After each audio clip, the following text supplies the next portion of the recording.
வணக்கம், welcome to ஐஸ்வர்யம் academy. நான் தினேஷ்குமார். இன்றைக்கான கிளாஸில் நம்ம டிஎன்பிஎஸ்சியில் யூனிட் 9 அப்படின்னு நம்ம சொல்லக்கூடிய தமிழகத்தின் வளர்ச்சி நிர்வாகம். இப்போ உங்கள் சிலபஸில் அது யூனிட் 5ல் உங்களுக்கு மெர்ஜ் பண்ணியிருப்பாங்க. பொருளாதாரத்து கூட அப்படியே இந்த வளர்ச்சி நிர்வாகத்தை ஆட் பண்ணியிருப்பாங்க. அது நம்ம முன்னாடி இருந்த சிலபஸில் யூனிட் 9 அப்படின்ற மாதிரி படிச்சிருந்துருப்பீங்க. இப்போ யூனிட் 9ல் இன்றைக்கான டாப்பிக்காக நம்ம என்ன பார்க்கலான்னா, தமிழகத்தின் கல்வி முறைகள் அப்படிங்கிற டாபிக் தான் நம்ம பார்க்க போகிறோம். ரொம்ப இம்பார்ட்டண்டான டாபிக், எல்லா எக்ஸாம்லேயும் கம்பல்சரி கொஷின் கேட்கக்கூடிய டாபிக் தான். இதில் சில வரலாறுகளும் நம்ம படித்தாகணும், அதே மாதிரி இப்போ இருக்கக்கூடிய கரண்ட் டேட்டாவும் நம்ம வந்து படித்தாகணும். இப்போது கல்வி முறைகள் இந்தியாவில் எப்படி ஃபாலோ பண்ணாங்க அப்படிங்கிறத ஃபஸ்ட்டு பார்த்துட்டு அதுக்கப்புறம் தான் நீங்கள் தமிழகமே வர ஆரம்பிக்கணும். ஸோ எடுத்து நம்ம தமிழகமில் படிக்க ஆரம்பிச்சிங்கன்னா நீங்கள் ஆஃப்டர் இண்டிபெண்டன்ஸ் உங்களுடைய திட்டங்கள் தான் நம்ம மேக்ஸிமம் படிக்கிற மாதிரி இருக்கும். இப்போ கொண்டு வரப்பட்ட திட்டங்கள், பிளானிங், ஸ்கீம்ஸ், இதை தான் நம்ம அதிகமாக படிக்கிற மாதிரி இருக்கும். அதனால் ஓவராலாக பிஃபோர் இண்டிபெண்டன்ஸ் என்னெல்லாம், அதாவது போஸ்ட் இண்டிபெண்டன்ஸ் என்னெல்லாம் பண்ணாங்க, ஆஃப்டர் இண்டிபெண்டன்ஸ் என்னெல்லாம் பண்ணாங்க அப்படின்றத ஜஸ்ட் ஒரு கிளான்ஸ் மாதிரி பார்த்துட்டு அதுக்கப்புறம் அப்படியே டாபிக் உள்ள போக ஆரம்பிக்கலாம். சரிங்களா? இப்போ ஃபஸ்ட்டு இந்திய சுதந்திரத்திற்கு முன்பே என்னெல்லாம் இருந்தது அப்படின்னு பார்த்தீங்கன்னா, சங்க காலங்கள், ஆன்சியன்ட் ஏஜில் வந்து பார்த்திங்கன்னா கல்வி முறை எந்த மாதிரி இருந்தது அப்படின்றத நம்ம பார்க்கலாம். இதுக்கு முன்னாடியே ஃபஸ்ட்டு இனிஷியலாக கல்வி அப்படின்றது என்னவா இருக்கும் உங்களுக்கே தெரியும். கல்வி நம்ம படிக்கிறோம், எல்லாருமே ஸ்கூலிங் படிக்கிறோம், காலேஜ் படிக்கிறோம், எல்லாமே பண்ணுறோம். ஆனால் கல்விக்கான டெஃபினேஷன் நமக்கு தெரியாமல் இருக்கமே அப்படின்ற மாதிரி சொல்லுவோம். கல்வி அப்படின்றது ஒரு அறிவு பகிர்தல் அப்படின்னு தான் நம்ம சொல்லுவோம். சரிங்களா? என்னுடைய நாலேஜை நான் உங்களுக்கு வந்து ஷேர் பண்ணுறேன், அதுதான் அறிவு அப்படின்றது. கல்வி அப்படின்றது எனக்கு தெரிஞ்ச விஷயத்த நான் உங்களுக்கு சொல்லிக் கொடுக்குறேன். அதை வச்சு நீங்கள் என்ன பண்ணுவீங்க, உங்கள் ஸ்கில்லை டெவலப் பண்ணுவீங்க. அதை வச்சு நீங்கள் மேற்படி வேலைக்கு போகலாம். அதை வச்சு பொருள், பணங்களை நம்மளால் ஈட்ட முடியும். நம்மளுடைய வாழ்வாதாரத்தை மேம்படுத்திக்க முடியும். நம்மளை சுற்றி இருக்கவங்களை அடுத்த கட்டத்துக்கு நகர்த்தி கொண்டு போக முடியும். ஒரு கல்வி அப்படிங்கிறதுக்கான டெஃபினேஷனை நம்ம எடுத்துக்க முடியும். சரிங்களா? இப்போது சங்க காலத்தில் வந்து பார்த்திங்கன்னா, அதாவது ஒரு கிமு 3ஆம் நூற்றாண்டுலேருந்து ஒரு கிபி 3ஆம் நூற்றாண்டு வரைக்கும் நீங்கள் எடுத்துக்கலாம். இப்போ இந்த சங்க காலத்தில் அப்படின்னு பார்த்தீங்கன்னா கல்வி எல்லாருக்குமே வந்து கிடைச்சிது, அனைவருக்குமே கல்வி கிடைச்சிது. மதச்சார்பற்ற கல்வி வந்து நமக்கு கிடைச்சிது. உயர்ந்தவர் தாழ்ந்தவர் அப்படின்ற மாதிரி எதுவுமே இல்லாமல் அனைவருக்குமே வந்து கல்வி கிடைச்சிது சங்க காலங்களில். இதுக்கு அடுத்தபடியாக வந்து பார்த்திங்கன்னா இந்த காலகட்டங்களில் பெண்களுமே என்ன பண்ணியிருந்தாங்க அப்படின்னு பார்த்தீங்கன்னா கல்வி அறிவை பெற்றிருந்தாங்க. அதாவது பெண் கல்விக்கும் வந்து பார்த்திங்கன்னா இங்கே முக்கியத்துவம் மாதிரி கொடுத்துருந்தாங்க. பெண் கல்விக்கும் முக்கியத்துவம், ஏன்னா அந்த காலத்திலே நமக்கு புலவர்கள்லாம் இருந்திருக்காங்க சங்க காலங்களில். ஔவையார், இந்த மாதிரி இருக்கக்கூடிய புலவர்கள்லாம் நீங்கள் பார்த்துருந்துருப்பீங்க. அப்போ பெண் கல்விக்கும் அந்த காலகட்டங்களில் நமக்கு முக்கியத்துவம் கொடுத்தா இருந்திருக்கு சங்க காலங்களில். இந்த காலகட்டங்களில் இருந்த ஆசிரியர்களை நம்ம என்னன்னு சொன்னோம் அப்படின்னு பார்த்தீங்கன்னா கணக்காயர் அப்படின்னு நம்ம சொன்னாங்க. அந்த காலத்தில் மாணவர்களுக்கு கல்வியை போதிக்கிறவங்களாம் நம்ம என்னன்னு சொன்னோம் அப்படின்னா கணக்காயர் அப்படின்னு நம்ம சொல்லியிருந்தோம். இதுக்கு அடுத்தபடியாக இப்போ நீங்கள் கல்வி கற்ற இடம், அதாவது நீங்கள் ஒரு கல்வியை லேர்ன் பண்ணணும் அப்படின்னா நீங்கள் எங்கே போவீங்க? ஸ்கூலுக்கு போவீங்களா? அதுக்கு பள்ளி அப்படின்னு ஒரு பேர் இருக்குல்ல, அதே மாதிரி தான் கல்வி கற்பிக்கும் இடத்துக்கு பள்ளி அப்படின்னு வந்து பேர் வச்சுருந்துருக்காங்க சங்க காலங்கள். சரிங்களாப்பா? இதை தொடர்ந்து அடுத்தது யார் வராங்க அப்படின்னு பார்த்தீங்கன்னா களப்பிரர்கள் காலங்கள். இந்த காலகட்டங்கள் நம்ம வந்து பார்த்திங்கன்னா கிபி 3ஆம் நூற்றாண்டுலேருந்து ஒரு 5ஆம் நூற்றாண்டு 6ஆம் நூற்றாண்டு வரைக்கும் எடுத்துக்கலாம். ஒரு 200-250 வருஷம் வந்து பார்த்திங்கன்னா அவங்க இருந்திருப்பாங்க. இந்த காலகட்டங்களையுமே வந்து பார்த்திங்கன்னா அனைவருக்கும் கல்வி கிடைச்சது அப்படின்னு, அனைவருக்கும் கல்வி கிடைச்சது. மதச்சார்பற்ற கல்வி அப்படிங்கிறத விட இந்த சமண பௌத்த மதத்தினுடைய ஆதிக்கம் இங்கே அதிகமாக இருந்தது.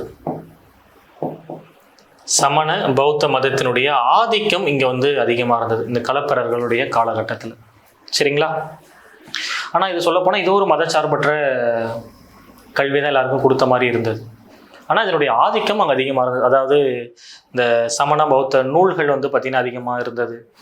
கல்வி பயில்றதும் அவங்களுக்கு வந்து ஒரு முக்கியத்துவம் இருந்தது. ஆதிக்கமும் அது கொஞ்சம் செலுத்தி இருந்தாங்க, அவ்வளோதான், வேற ஒன்றுமே. இதுக்கு அடுத்து தொடர்ந்து வரக்கூடியது பல்லவர் காலம். அவங்க ஒரு அடுத்தது 6லேருந்து ஒரு 8, 9 அந்த காலகட்டங்களில் எடுத்துக்கலாம் கிபியில். இதில் வந்து பார்த்திங்கன்னா மதம், ஜாதி சார்ந்த கல்விகளுக்கு வந்து பார்த்திங்கன்னா முக்கியத்துவம் கொடுத்தாங்க. அதாவது உயர் வகுப்பினர், பிராமணர்களுக்கு மட்டும்தான் கல்வி வழங்கினது, மன்னர் குடும்பத்திற்கு மட்டும்தான் கல்வி வழங்கணும் அப்படின்ற ஒரு வர்ணாசிரம முறை வந்து உள்ளே வர ஆரம்பிச்சிருச்சு இந்த பல்லவர்களுடைய காலகட்டத்தில். சரிங்களா? அதுதான் மதம், ஜாதி சார்ந்த கல்விகள் நமக்கு ஆதிக்கம் செலுத்துகிற மாதிரி இருந்தது. அனைவருக்கும் கல்வி கிடைக்கல, அதாவது அவங்களுக்கு வந்து ஒரு இம்பார்ட்டன்ஸ் கொடுத்துட்டாங்க. மன்னர் பரம்பரை சார்ந்தவங்க, பிராமணர்களுக்கு அவங்களுக்கு வந்து கல்வி கிடைக்க ஆரம்பிச்சது. அப்புறம் அதே மாதிரி சமஸ்கிருதம் போன்ற மொழிகள் வந்து கற்பிக்கப்பட்டது இந்த காலகட்டங்களில். அடுத்தது இந்த பல்லவர் காலகட்டங்கள் வந்து பார்த்திங்கன்னா ரொம்ப இம்பார்ட்டன்ட். என்ன சொல்லலாம் அப்படின்னு பார்த்தீங்கன்னா, கற்றலின் மையமாக காஞ்சி கருதப்படுகிறது அப்படின்றது யுவாங் ஷாங் கூறினார். சரிங்களா? எதனால் வந்து பார்த்திங்கன்னா கற்றலின் மையமாக காஞ்சி கருதப்படுகிறது அப்படின்னு பார்த்தீங்கன்னா, அந்த காஞ்சிபுரம் சுற்றி இருக்கக்கூடிய இடங்களில் கற்றல் மையங்கள் அதிகமாக இருந்தது. பல்லவருடைய மன்னர்கள் வந்து பார்த்திங்கன்னா, பல்லவ மன்னர்கள் வந்து பார்த்திங்கன்னா அதிகமான கல்வி கூடங்களை அந்த இடத்துல நிறுவியிருந்தாங்க. காஞ்சிபுரம் சுற்றி இருக்கக்கூடிய பிளேசஸில் ஒரு அதிகமான கல்வி கூடங்களை நிறுவியிருந்தாங்க. அது மூலயமா கல்வியை மக்களுக்கு வழங்கிட்டு இருந்தாங்க. அதுக்கு பேர் என்ன அப்படின்னு பார்த்தீங்கன்னா கடிகைகள் அப்படின்னு நம்ம சொல்லுவோம். கற்றல் மையங்களை கடிகைகள் அப்படின்னு நம்ம சொல்லுவோம். இதுதான் வந்து பார்த்திங்கன்னா காஞ்சி கடிகைகள் அப்படின்ற மாதிரி நம்ம சொல்லுவோம். காஞ்சி கடிகை அப்படின்றதுனா கற்றல் மையத்தை தான் நம்ம கடிகைன்னு சொல்லுவோம். இது ஒரு 100க்கும் மேற்பட்ட கடிகைகள் அந்த இடத்துல நிறுவி கல்வியை வழங்கிட்டு வந்துட்டு இருந்திருக்காங்க. சரிங்களாப்பா? இருந்தாலும் அது வந்து பார்த்திங்கன்னா ஒரு வர்ணாசிரம அடிப்படையில் சில ஜாதி இனங்களுக்கு மட்டும்தான் வந்து பார்த்திங்கன்னா கல்வியை வழங்கிட்டு இருந்தாங்க. ஆனால் யுவாங் ஷாங் வந்து பார்த்திங்கன்னா அந்த நரசிம்ம பல்லவர் காலத்தில் வரும் பொழுது காஞ்சிபுரத்தை வந்து பார்த்திங்கன்னா கற்றலின் மையமாக கருதப்படுகிறது அப்படின்னு சொல்லியிருந்தாங்க. சரிங்களாப்பா? இதை தொடர்ந்து அடுத்து யார் வராங்க அப்படின்னு பார்த்திங்கன்னா சோழர் காலம். சரிங்களா? சோழர் காலத்தில் யார் வராங்க அப்படின்னு பார்த்தீங்கன்னா, இதில் கல்விக்காக கொடையாக வந்து பார்த்திங்கன்னா கொடுத்தாங்க. ஒரு கல்வியை கற்றுக்கிறதுக்காக தானமாக வந்து பார்த்திங்கன்னா பொருட்கள், நிலங்கள் இந்த மாதிரி வந்து கொடுத்துருந்தாங்க. அதாவது நிதியை கொடுக்கறது தான், வேற ஒன்றுமே இல்லை. ஸோ இப்போ இது வந்து சோழர் காலம் அப்படின்னு எடுத்துகிட்டு பார்த்தீங்கன்னா ஒரு 9ஆம் கிபி 9க்கு பின்னாடி வரக்கூடியதுன்னு எடுத்துக்கலாம். முதலாம் ராஜேந்திர சோழன். ஓகே. ஸோ இவருடைய காலகட்டத்தில் வந்து பார்த்திங்கன்னா வேத கல்லூரி வந்து தொடங்கியிருந்தாங்க. வேத கல்லூரி அப்படின்னு நம்ம சொல்கிறது நீங்கள் படிச்சிருப்பீங்க. சோழா சேஜில் வந்து பார்த்திங்கன்னா சதுர்வேதி மங்கலம் அப்படின்றது வந்து பார்த்திங்கன்னா இந்த கொடையாக வழங்கப்பட்ட பிளேசஸ் தான் சொல்கிறது. அதாவது அந்த சதுர்வேதி மங்கலம் அப்படின்றது கொடையாக வழங்கப்பட்டது. அந்த இடத்துல கல்வி கூடங்களை வந்து நிறுவி கல்வியை போதித்து வந்தனர் அப்படின்னு சொல்லலாம். திருபுவனை, செங்கல்பட்டு போன்ற இடங்களில் வந்து பார்த்திங்கன்னா கல்லூரிகள்லாம் அந்த இடத்துல நிறுவி இருந்தாங்க. சரிங்களா? அதுக்கடுத்து பார்த்திங்கன்னா திருவிடைக்காலை கல்வெட்டில் நூலகம் பற்றின குறிப்பு நமக்கு வந்து கிடைச்சிருக்கும். அந்த சோழர் காலத்தில் நூலகம் பற்றி குறிப்பேடு இந்த கல்வெட்டில் தான் இருந்துச்சு. திருவிடைக்காலை கல்வெட்டில் தான் நமக்கு அதை பற்றி பேசியிருந்திருப்பாங்க. கிளியர்? ஓகே. இதுக்கு அடுத்தது யார் வருவாங்க அப்படின்னு பார்த்தீங்கன்னா பாண்டியர் காலம். ஓகே. இதில் எதை பற்றிலாம் சொல்லலாம் அப்படின்னு பார்த்தீங்கன்னா கல்வி நிலையங்களை இந்த இடத்துல சாலை அப்படின்னு சொல்லுவோம், இல்லைனா வித்யா சாதனம் அப்படின்னு நம்ம சொல்லுவோம். சரிங்களா? இந்த பாண்டியர் காலத்தில் ஒரு கல்வியை நீங்கள் பெறணும் அப்படின்னு பார்த்தீங்கன்னா அந்த ஆசிரியர்களுக்கு நிலத்தையே தானமாக வழங்கியிருக்காங்க. சரிங்களா? ஆசிரியர்களுக்கு நிலம் வந்து தானமாக வழங்கப்பட்டது. இதுக்கு என்ன நம்ம சொல்லலாம்னா சால போகம் அல்லது பட்டா விருத்தி, இதை சொல்கிறது தான் வந்து பார்த்திங்கன்னா இந்த கொடையை வந்து நம்ம சொல்கிறது. ஆசிரியர்களுக்கு நிலம் கொடையாக வழங்கப்பட்டது வந்து பார்த்திங்கன்னா சாலபோகம், பட்டா விருத்தி அப்படின்ற மாதிரி சொல்லுவோம். இதில் இந்த காந்தலூர் சாலை அப்படின்றது வந்து பார்த்திங்கன்னா முக்கியமான கல்வி கூடமாக திகழ்ந்தது. கல்வி சொல்லிக் கொடுக்கக்கூடிய இடம் தான் வந்து காந்தலூர் சாலை அப்படின்னு நம்ம சொல்கிறோம். கிளியருங்களா? இதில் இதை தொடர்ந்து யார் வராங்க அப்படின்னு பார்த்தீங்கன்னா விஜயநகர நாயக்கர் காலத்தில். சரிங்களா? ஸோ இவங்க காலகட்டத்தில் யாரெல்லாம் இருக்காங்க அப்படின்னு பார்த்தீங்கன்னா இதெல்லாம் பண்ணியிருக்காங்க அப்படின்னா திண்ணை பள்ளிகள் அமைக்கப்பட்டது.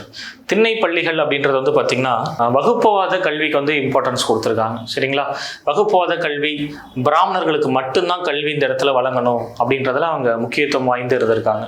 கிளியர் தானே? இந்த விஜயநகர நாயகர் காலத்தில் இதுக்கு வந்து இம்பார்ட்டன்ஸ் கொடுத்துருக்காங்க. இதுக்கு அடுத்தபடியாக வந்து பார்த்திங்கன்னா மராட்டியர் காலம். இந்த மராட்டியர் காலத்தில் யாரெல்லாம் வராங்க அப்படின்னு பாருங்க. 2ஆம் சரபோஜி 1803 நவீன பொது பள்ளியை வந்து பார்த்திங்கன்னா திறக்கிறாங்க. எதுக்காக திறக்கிறாங்க அப்படின்னு பார்த்தீங்கன்னா தஞ்சாவூரில் பூர்வீக மக்கள் பிராமணர் அல்லாதவங்களுக்காக என்ன பண்ணுறாங்க அப்படின்னு பார்த்தீங்கன்னா இந்த நவீன பொது பள்ளியை அவங்க வந்து திறந்திருப்பாங்க. சரிங்களா? பிராமணர் அல்லாதவர்களுக்காக நவீன பொது பள்ளியை திறந்தவர் யார் அப்படின்னு பார்த்தீங்கன்னா இந்த 2ஆம் சரபோஜி மன்னர் தான் திறந்திருப்பார். சரிங்களா? இந்த இடத்துல நவவித்யா அப்படின்றது என்ன சொல்லலாம்னா நவீன மற்றும் புதிய கற்றல் பள்ளிகள் அப்படின்னு நம்ம சொல்லுவோம். நவீன மற்றும் புதிய கற்றல் பள்ளிகள் அப்படின்றது அதுக்கான பெயராக நம்ம எடுத்துக்கலாம். இதுக்கு அடுத்தது தன்வந்திரி சாலை அப்படின்னு ஒன்று அமைப்பாங்க. மஹால், தன்வந்திரி மஹால் அப்படின்றது மனிதர்களுக்கும் விலங்குகளுக்கும் மூலிகை மருத்துவ வழங்கக்கூடிய இடம் தான் வந்து தன்வந்திரி மஹால் அப்படின்னு நம்ம சொல்கிறது. இப்போது அந்த காலம்லாம் வந்து பார்த்திங்கன்னா நமக்கு அலோபதி கிடையாது, ஒரு சித்த மருத்துவம் தான் வந்து நடைமுறையில் இருந்தது. விலங்குகளுக்கு மனிதர்கள் ஏதாவது ஒரு நோய் தொற்று, ஒரு உடம்புக்கு முடியாத சூழ்நிலை அப்படின்னா அந்த தன்வந்திரி மகாலில் வந்து பார்த்திங்கன்னா அதற்கான மருத்துவம் வழங்கப்பட்டு வந்தது அப்படின்னு நம்ம சொல்லலாம். சரிங்களா?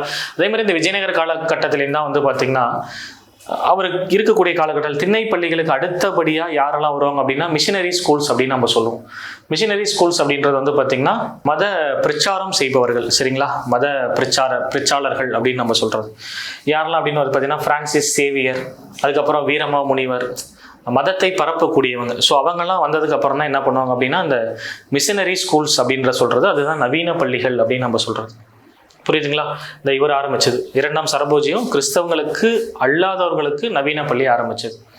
ஸோ இதோட வந்து பார்த்திங்கன்னா இந்த டாபிக் நம்ம கம்ப்ளீட் ஆகுது. இதோட உங்களுக்கு வந்து கல்வி முறை முடியுதா சார்னு கேட்டால் அது ஒரு பெரிய டாபிக், அதோட முடியல. இதை வந்து பிஃபோர் இண்டிபெண்டன்ஸ்க்கு முன்னாடி இன்னும் நிறைய இருக்குது ஆக்சுவலாக போஸ்ட் இண்டிபெண்டன்ஸ்லேயே. இதோட வந்து பார்த்திங்கன்னா இதுக்கப்புறம் நம்ம இடைக்கால இந்தியா அப்படின்னு வந்துடும். சரிங்களா? இடைக்கால இந்தியாவில் கல்வி முறை எந்த மாதிரி இருந்தது அதை தொடர்ந்து நம்ம பார்க்குற மாதிரி இருக்கும். அடுத்த வீடியோவில் சந்திப்போம். தேங்க்யூ.